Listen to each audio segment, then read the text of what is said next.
Hi, I'm Angie Austin with Oil and Gas 360, and we are here at the 2017 EnerCom Oil and Gas Conference. Thanks so much for watching us.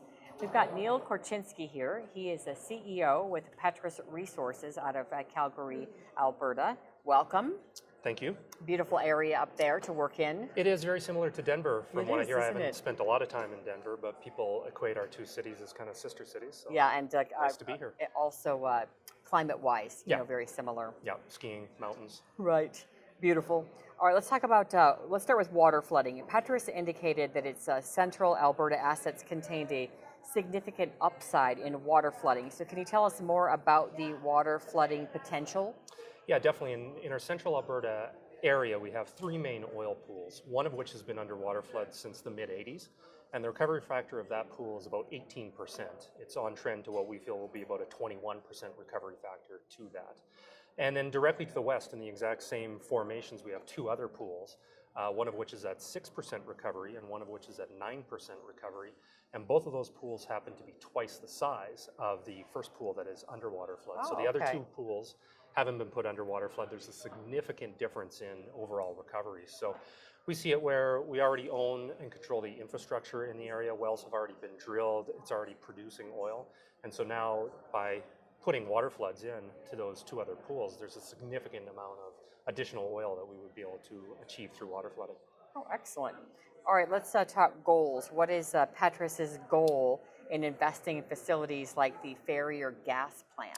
Well, we like to control our facilities for a number of different reasons. One is if we're going to be in an oil price and gas price environment that's challenged for the next who knows how long, the lowest cost producers are going to be the ones that thrive the most. And ultimately, if costs continue to go lower, lowest cost producers will be the only ones that are left. So from that standpoint, we want to make sure that we're sustainable no matter how bad oil prices and gas prices can get. Number two, I guess, is that by driving down our operating cost in the area, we can have a competitive advantage on a lot of our competitors in the area. So if we're trying to go get more land or do some deals on farm-ins in the area, we can offer better terms than a lot of our competitors can because we have lower cost of producing our oil and gas. Well, that makes sense. Yeah. Debt reduction news is good for you. Petrus has undergone significant debt reduction, which is obviously good. So what has this meant for liquidity? Yes, debt has probably been the single thing that we have looked the hardest at and will continue to look the hardest at going forward. We reduced our debt by 44% and our resultant debt to cash flow by 67% since the beginning of 2016.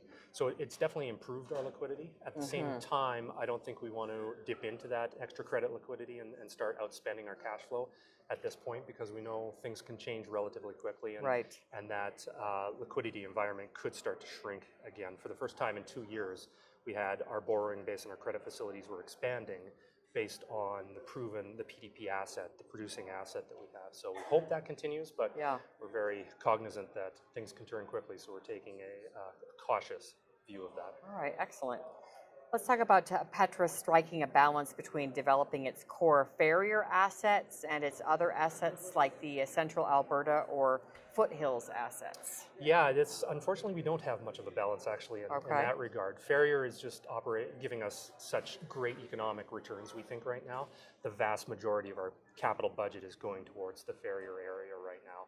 I think, we talked about the water floods in Central Alberta. One of the great things about that property is it's declining now at about 10%, which is very abnormal when you look at a lot of the plays, whether it's the Permian or the Montney or the Marcellus. They have big declines. So we don't have to spend a ton of maintenance capital on the Central Alberta area. And another thing there is I look at it, although the economics may not be quite as good as Ferrier in the short term, they do offer, when you drill a gas well in, say, a tight resource, you get your maximum revenue up front, and then that slowly declines over time. With a water flood, if we were going to put dollars toward a water flood in Central Alberta, we wouldn't see any payback for between, call it, 1 and 2 years. But then you get an inclining revenue, and you can actually, it's a little bit like real estate where you get a rent check every month, which is nice to have. So in a capital constrained environment, all of our dollars for 17 and probably most of them in 2018 will go towards Ferrier. But with the shallow decline in Central Alberta, that oil and gas isn't going anywhere, so we can get to it when the environment is right. Well, it sounds like your story is pretty positive. Have you had good reception here at the conference from people in meetings and speaking with people in general here? Yeah, definitely, it has been positive. It's a tough backdrop right now on a macroeconomic scale, both on commodity prices and investors being willing to invest in oil and gas right now. But we think, we can't control the macro environment. We can control the things that we talked about. Right. We're simply looking to increase our both production and cash flow per share for our unit holders and grow the company's value. Oh, wonderful. Thank you so much. Neil Korchinski, CEO with Petrus Resources, and I'm Angie Austin with Oil and Gas 360. Thanks for joining us.